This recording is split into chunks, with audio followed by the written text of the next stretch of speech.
Terima kasih waktu dan kesempatan yang telah diberikan kepada kami untuk memaparkan hasil diskusi kami. Sebelum kami memaparkan hasil diskusi kami berterima kasih kepada dosen pembimbing yang telah memberikan kami waktu untuk memaparkan hasil diskusi kami, di mana kami terdiri dari anggota kelompok yang pertama Mariono Datubara, yang kedua Kardasi Tepu, yang ketiga Ronald Warubo.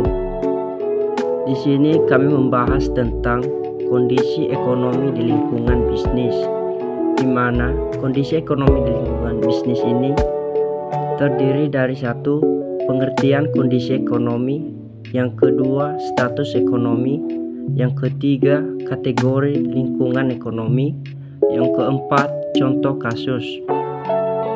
Masuk kita pada bagian pertama, pengertian kondisi ekonomi, di mana menurut Sumardin dan Evers 2001 dalam Urasowi dan Juwariyah 2010, keadaan ekonomi adalah suatu kedudukan yang secara rasional dan menetap seseorang pada posisi tertentu dalam masyarakat. Pemberian posisi itu disertai pula dengan seperangkat hak dan kewajiban yang harus dimainkan oleh si pembawa status. Yang kedua, masuk kita pada status ekonomi, di mana status ekonomi dapat dilihat dari pendapatan yang disesuaikan dengan harga barang pokok.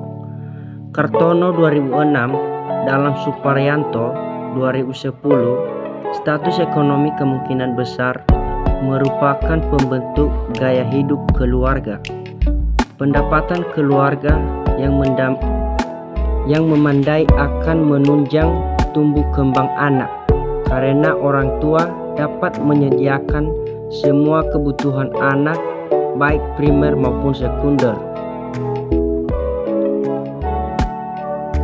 Sekarang masuk kita pada nomor 3, kategori lingkungan ekonomi, di mana kategori lingkungan ekonomi bisnis meliputi lingkungan internal dan eksternal. Lingkungan internal meliputi sumber daya manusia, operasional, marketing, finance. Lingkungan eksternal meliputi konsumen, kebijakan pemerintah, pemasok, dan substitusi. Sekarang masuk kita pada bagian nomor 4, contoh kasus. Adapun contoh kasus yaitu contoh kasus kondisi ekonomi yang terdapat di Indonesia yang memburuk pada saat pandemi COVID-19 dan memberikan dampak yang sangat buruk, yaitu 1.